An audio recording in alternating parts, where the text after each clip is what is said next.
ஃபைனான்சியர்களுக்கு இளம்பெண்களை அறிமுகம் செய்து நெருக்கமாக பழகவிட்டு பணம் பறித்த கும்பலை பழனி போலீசார் கைது செய்துள்ளனர். பழனியில் ஃபைனான்ஸ் தொழில் செய்து வருபவர் சுகுமார்.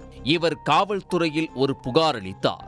அதில் பழனியைச் சேர்ந்த ராணி சித்ரா, நாராயணன், துர்கைராஜ் ஆகியோர் தம்மிடம் 10 லட்சம் ரூபாய் பணம் கேட்டதாகவும், தர மறுத்தால் ராணி சித்ராவுடன் நெருக்கமாக இருக்கும் வீடியோ மற்றும் புகைப்படங்களை சமூக வலைதளங்களில் பரப்பி தன்னுடைய பெயரை கெடுத்து விடுவதாக மிரட்டியதாகவும் கூறியிருந்தார். புகாரை பெற்ற பழனி நகர காவல்துறையினர் நாராயணன், துர்கைராஜ் இருவரையும் பிடித்து விசாரணை செய்தனர். அப்போது ராணி சித்ராவை ஆண்களிடம் நெருக்கமாக பழக வைத்து பின்னர் போட்டோ, வீடியோ எடுத்து மிரட்டி பணம் பறித்தது தெரிய வந்தது.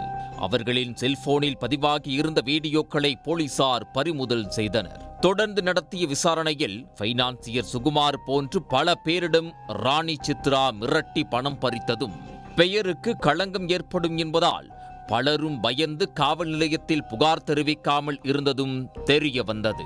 இதையடுத்து ராணி சித்ராவையும் போலீசார் பிடித்து வந்து விசாரணை நடத்தினர். அவர் காவல்துறையில் சில காலம் காவலராக பணி செய்து பின்பு வேலையை விட்டு வந்தவர் என்பதும், பழனியில் அழகு நிலையம் நடத்தி வருவதும் விசாரணையில் தெரிய வந்திருப்பதாக காவல்துறை அதிகாரிகள் தெரிவித்தனர். ஃபைனான்சியர்களிடம் நெருக்கமாக பழகுவது, பின்னர் அவர்களை தனிமையில் சந்திக்க அழைத்து வீடியோ எடுத்து பணம் கேட்டு மிரட்டுவதை ராணி சித்ரா தொழிலாகவே செய்து வருவதாகவும், அதற்கு ரவுடிகளை துருப்புச் சீட்டாக பயன்படுத்துவதும் உறுதியாக இருப்பதாகவும் அவர்கள் கூறினர். துர்கைராஜ் மீது ஏற்கனவே 2 கொலை வழக்குகள், அடிதடி, கட்ட பஞ்சாயத்து உள்ளிட்ட வழக்குகள் நிலுவையில் உள்ளன.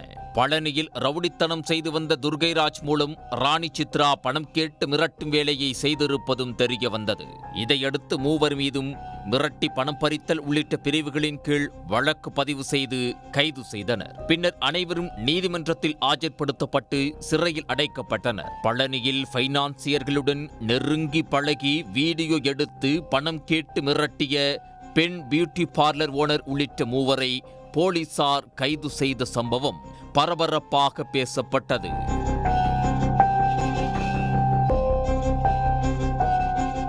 உடனுக்குடன் செய்திகளை தெரிந்து கொள்ள சன் நியூஸ் பெல் ஐகானை கிளிக் பண்ணுங்க.